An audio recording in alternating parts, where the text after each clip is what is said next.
There's a strange moment happening on TikTok right now. A moment that didn't come from a scandal, a brand failure, or a massive call-out video. It started with a single TikTok, literally just a quick little rant, where Jaclyn Hill kind of casually wondered why her views were so low. But the reaction wasn't confusion. It wasn't sympathy. It wasn't even frustration. It was thousands of comments that all said the exact same thing. Jaclyn, it's you. And the more you look at this moment, the more you realize it wasn't about low views at all. This was the moment her own audience finally said the quiet part out loud. And what it revealed is a much bigger story. Because the fallout from that 30-second TikTok has exposed something far deeper. The collapse of an entire influencer era. And the uncomfortable truth that Jaclyn might be one of the last people to realize it. Let's break this down. Section 1. The TikTok that sparked everything. So Jaclyn posts this video, right? She's in her office, she looks kind of confused, and she says she thinks her account is in TikTok jail. She says her views are low, even though she's posting, and she wonders if she's being punished. She blames bots, the algorithm, and just general weirdness on her page. But here's the part that immediately hits people the wrong way. She's saying all of this after vanishing for weeks. TikTok's entire algorithm is built on consistency. You disappear, you're toast.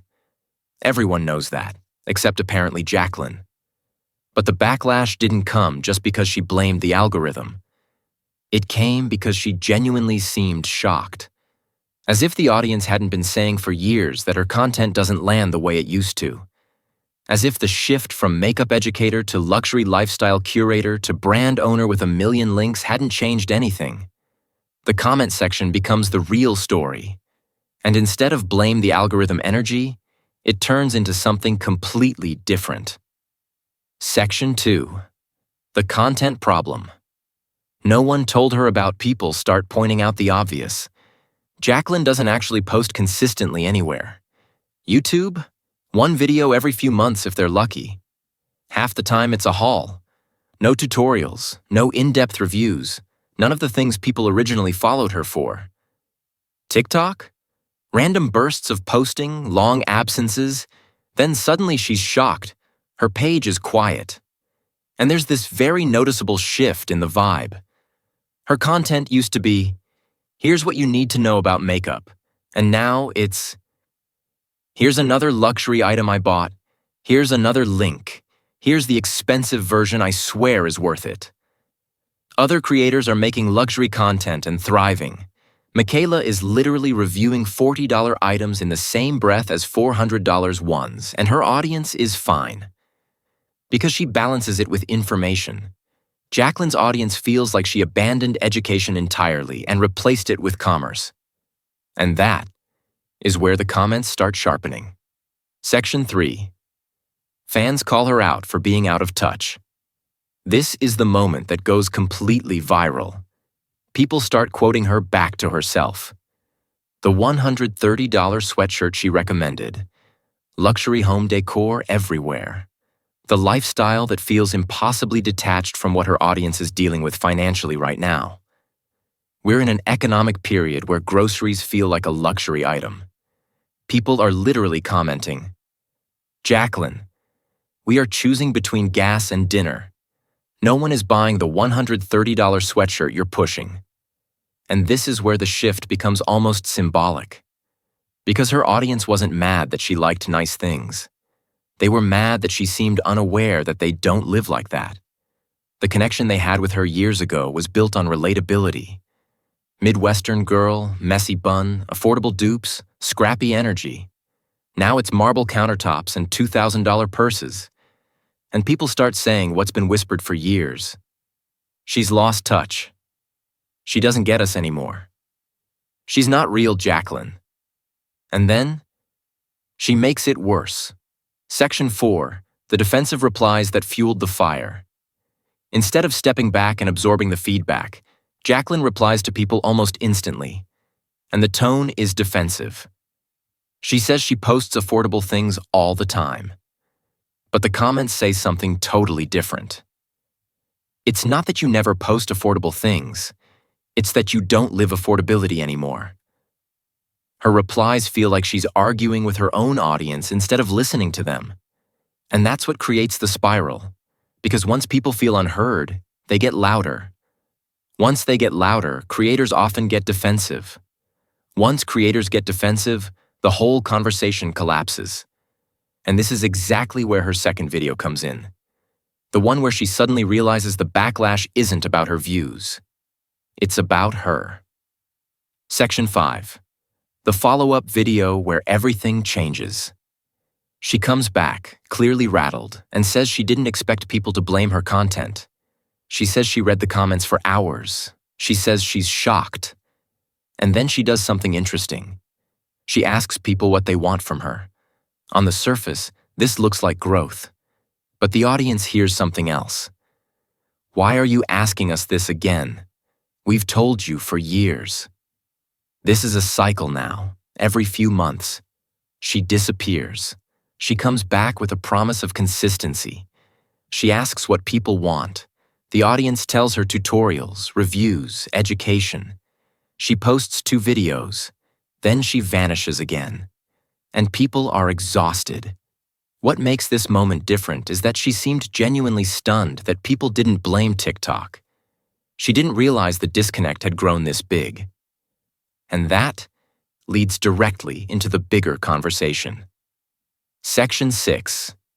The influencer era is collapsing in real time. There's been a huge shift on TikTok and YouTube.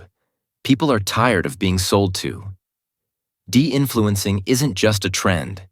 It's the default now. Creators who built their careers on recommending products are being forced to recalibrate. People don't want hauls anymore. They want education transparency, authenticity, budget-friendly options, creators who are grounded in reality. Jaclyn represents an older era of YouTube. The era where influencers lived aspirational lives and their audiences wanted to copy them. But that era ended around 2022. Now people want creators who live like them, not creators who live above them. And something else that people keep saying in the comments is brutal but honest. Jaclyn didn't evolve with her audience. Her audience grew up, struggled, and adapted. But Jaclyn stayed in 2016. And this becomes obvious with one major missed opportunity. Section 7. The Missed Angel Tree Trend. There's a massive trend on TikTok right now. Angel tree shopping for kids in need. Creators film themselves buying toys, clothes, essentials, and these videos blew up. It's wholesome, emotional, community-based content. It's the exact kind of content Jaclyn used to be amazing at benefiting from. Heartfelt, giving, engaging. But she didn't participate. She didn't even acknowledge the trend. And her audience noticed. They asked why her algorithm is all ads and brands while everyone else's For You page is filled with community, charity, and connection. And someone made a comment that hit hard. Your algorithm reflects what you post. If you only post ads and hauls, that's all TikTok gives you. That idea spread fast because it highlighted the core issue. Her online world is built around consumption. Her audience's world is built around survival. And that's the painful contrast. Section 8. Can Jaclyn actually come back? Here's the truth. It's not too late. Her audience hasn't abandoned her. They're begging for the old Jaclyn, the teacher, the reviewer, the girl who built everything from the ground up. But they need authenticity, consistency, and reflection. Not apologies, not promises, not another I'm back video.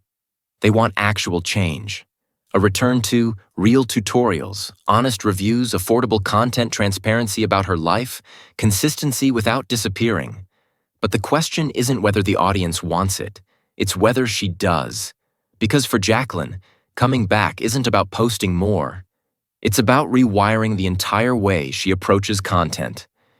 She would have to step out of the luxury bubble, drop the defensiveness, and acknowledge openly what her audience already knows. And that's a big shift. So the real question becomes, is Jaclyn Hill ready to evolve with her audience? Or is this the moment her era quietly slips away? Because after this week, one thing is clear. Her followers don't want her to disappear. They just want to recognize her again.